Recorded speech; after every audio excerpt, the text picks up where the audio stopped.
Hi guys, welcome to Cine Dhamaka. అన్న చెప్తానా కదా, ఈ మూవీ అయితే గుర్తుపెట్టుకుని అనిల్ రావిపూడి సాంబవం, చిరంజీవి తాండవం అంతే.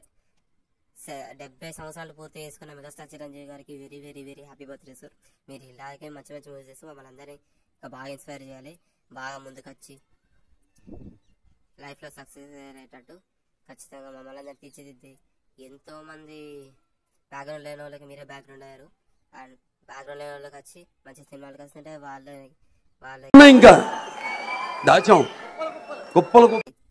చాలా తోడుగా ఉండి మంచి మంచి సినిమా ఛాన్సులు ఇప్పించి వాళ్ళని పెద్ద హీరోలుగా తీర్చిదిద్దారు. May your continues to inspire all. And first of all happy birthday Chiranjeevi గారు, once again happy birthday Chiranjeevi గారు. ఇప్పుడు గ్లింపర్స్ రివ్యూ చూద్దాం.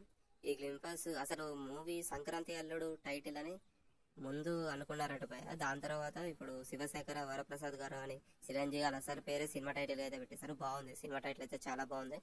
టీజర్ కూడా గ్లింపర్స్ కూడా చాలా బాగుంది. ఈ గ్లింపర్స్ లో అయితే నాకు తెలిసి బాగుంది, గ్లింపర్స్ అయితే చాలా బాగుంది. ఈ గ్లింపర్స్ టైటిల్ తగ్గట్టు సినిమా పేరు కూడా మన శివశంకర వరప్రసాద్ గారు పండక్కి వస్తున్నారనేవి ఈ స్పెషల్ గా ఈ ఫ్రేమ్ పడినప్పుడు మాత్రం వెంకటేష్ గారు వాయిస్ ఓవర్ ఇచ్చారు. ఖచ్చితంగా గుర్తుపెట్టుకోండి. వెంకటేష్ గారు ఇది ఇలా ఏమేమి చెబుతారో గుర్తుపెట్టుకోండి. అండ్ అనిల్ రావిపూడి ఫిలిం చూడండి, పక్కకి ఫోటోలు కూడా చూడండి. చిరంజీవి గారి 150 సినిమాలలో అన్నిట్లో మంచి మంచి రోల్స్ అన్నాడు చిరంజీవి గారి, అందుకే అని ఒక సింబలైజ్ గా పక్కగా పెట్టట్టున్నాడు. సంక్రాంతి 2026 ఏమో ఈసారి తెలిసిందేగా, ఏ సంక్రాంతి అనిల్ రావిపూడి అన్నదాడు, ప్రతి సంక్రాంతి అనిల్ రావిపూడి. ఈసారి కూడా ఖచ్చితంగా సంక్రాంతికి వస్తున్నాం. 2025 సంక్రాంతికి వస్తే ఇండస్ట్రీ హిట్ అయింది. 2026 ఈ సంక్రాంతికి మళ్ళీ మన శివశంకర వరప్రసాద్ గారి మూవీ వస్తుంది, ఖచ్చితంగా ఇండస్ట్రీ హిట్ అవుతుంది. అండ్ మూవీ గ్లింపర్స్ విషయానికి వస్తే సేమ్ నాకు తెలిసి చూడండి, యానిమల్ లో రణబీర్ కపూర్ లానే సేమ్ ఆ కార్ నుంచి దిగడం, సిగరెట్ వెలిగించడం, విసిరడం, నాకైతే అలాగే అనిపించింది. కానీ ఈసారి చిరు స్టైల్లో ఎలా ఉంటుందో అనిల్ రావిపూడి అయితే మనందరికి చూపిస్తున్నాను, క్లియర్ గా అర్థమవుతుంది. మెయిన్ గా ఈ ఫోటో అయితే చూడండి, కార్ డోర్ ఓపెన్ చేయగానే ఫస్ట్ చిరంజీవి గారు సిగరెట్ తాగుతూ ఇవే తగ్గించుకుంటే లైటర్ వెలిగిస్తున్నారు చూడండి. రణబీర్ కపూర్ తర్వాత చిరంజీవి గారికి ఇంత బాగా సెట్ అయింది. 70 years అప్పుడు కూడా ఈ చిరంజీవి గారు అయితే స్క్రీన్ ప్రెజెన్స్ అయితే మామూలుగా లేదు. ఇక్కడ చూడండి, బాస్ అనే టైటిల్ పడి చిరంజీవి గారు అయితే ఇలా నడుచుకుంటూ వచ్చేస్తున్నారు అనమాట. ఆ బ్యాక్గ్రౌండ్ విజువల్ ఎఫెక్ట్స్ నాకు తెలిసి ఈసారి అనిల్ రావిపూడి అయితే గట్టిగానే ప్లాన్ చేస్తున్నాడు.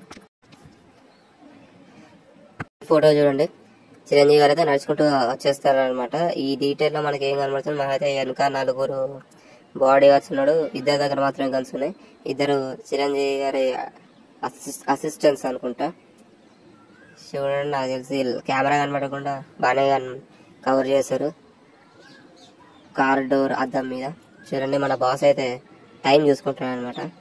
అనిల్ రావిపూడి అసలు వచ్చిండో లేదో, ఎవరికో కెమెరా ఇచ్చినట్టున్నాడు, వీడు మంచిగా తీసావో లేదో అని డౌట్ పడుతున్నాడు అనుకుంటా.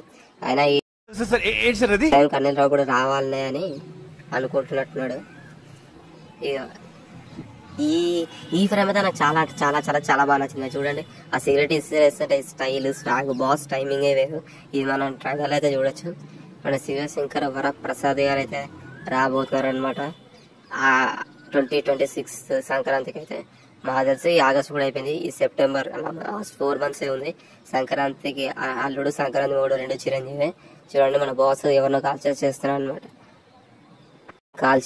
అనమాట, ఆ గన్ను వెనకుంది. ఇది ఖచ్చితంగా కొత్త సింహం మూవీ నుంచే అనిల్ రావిపూడి కూడా ఇన్స్పైర్ అయినట్టున్నాడు. ఆ గుర్రం పక్కన చిరంజీవి, పవర్ స్టార్ పవన్ కళ్యాణ్ గారు ఎంట్రీ అనుకున్నారు చాలా మంది. సోషల్ మీడియాలో అయితే అదే వైరల్ అవుతుంది. మీకు ఈ వీడియో నచ్చినట్టయితే లైక్ చేయండి, కామెంట్ చేయండి, షేర్ చేయండి, సబ్స్క్రైబ్ చేయండి. సంక్రాంతి అల్లుడు సంక్రాంతి మూడు 2 చిరంజీవి ట్రయల్ రచనగా మిగతా సంగతులు మాట్లాడుకుందాం.